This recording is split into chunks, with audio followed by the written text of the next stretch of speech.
पर निशिकांत जी, आपको योगी आदित्यनाथ जी से क्या दिक्कत है? किसी से नहीं। योगी आदित्यनाथ जी तो मेरे पड़ोसी थे ना। मैं 18 नंबर गुरुद्वारा रकाबगंज रोड में रहता था, हम्म। 19 नंबर में योगी आदित्यनाथ रहते थे। जब आपने जिस दिन योगी आदित्यनाथ जी चीफ मिनिस्टर बने, तो उस दिन जो है उनके घर को जो है सजाया ही हमने। हम ही ने जो है पूरे गुरुद्वारा रकाबगंज रोड में पटाखा छोड़ा। लेकिन मेरा ये कहना है कि जब तक मोदी जी हैं, मोदी जी के बाद ही ना कोई बात होगी। अभी इस पर चर्चा किस बात की है?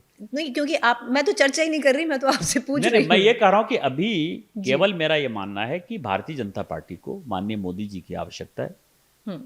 आइडियोलॉजी को माननीय मोदी जी की आवश्यकता है, और 2047 में यदि विकसित भारत बनना है, उसके लिए देश को मोदी जी की आवश्यकता है। उससे बढ़िया नेतृत्व जो है पूरी दुनिया में किसी के पास नहीं है। तो जो नेतृत्व हमारे पास है, हम उसी की चर्चा करें। इसके बाद जो चीज़ें हैं वो सेकेंडरी चीज़ें हैं, इसलिए मैं किसी व्यक्ति पर पढ़ना ही नहीं चाहता। मैंने आपको अपने और योगी आदित्यनाथ जी के बारे में बता दिया कि मैं 18 नंबर गुरुद्वारा रकाबगंज रोड में रहा और 19 नंबर में वो रहे। वो हमारे 7-8 साल तक जो है हम दोनों पड़ोसी रहे।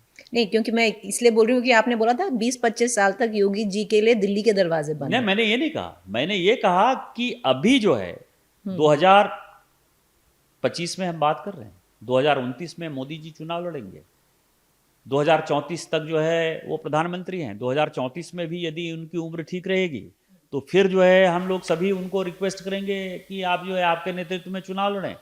तो मैंने जो है 2040 तक का बात कर दिया, तो 2040 तक का बात किया तो 20 साल तो ऐसे ही है ना। तो जब माननीय मोदी जी, मेरा केवल ये, मेरा किसी व्यक्ति से कोई लेना देना नहीं है।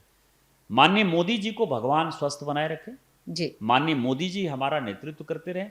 माननीय मोदी जी जब लगेगा, उनको खुद से जब लगेगा कि नहीं अब दूसरा नेतृत्व आना चाहिए, उसके बाद किसी नेतृत्व की चर्चा होगी। मैं आपको बताती हूँ मैंने सवाल क्यों पूछा, क्योंकि स्पेक्यूलेशन है निशिकांत जी अमित शाह जी के कैंप में हैं, तो इसीलिए योगी आदित्यनाथ जी को बोल रहे हैं कि आप यूपी में ही रहिए। नहीं नहीं, मैं मेरा स्पेक्यूलेशन बता रही हूँ। मतलब अमित शाह जी का इससे क्या लेना देना है? जिन लोगों ने क्वेश्चन पूछा और जिसके लिए कंट्रोवर्सी हुई, आप देखिए कि इस देश में कई एक भारतीय जनता पार्टी के चीफ मिनिस्टर ऐसे हैं हम्म। जो कि अब शिवराज सिंह चौहान, हम्म। आप उनके बारे में क्या कहेंगे?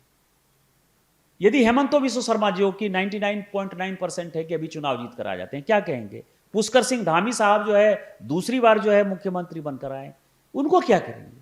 तो मैं आपको बताऊं कि भारतीय जनता पार्टी में नेतृत्व की कमी नहीं है। इसको लोग गलत ढंग से जो है कर रहे हैं। मेरा केवल एक सिंगल पॉइंट बात यह है कि भारतीय जनता पार्टी को माननीय मोदी जी की आवश्यकता है। इस भारत को माननीय मोदी जी की आवश्यकता है।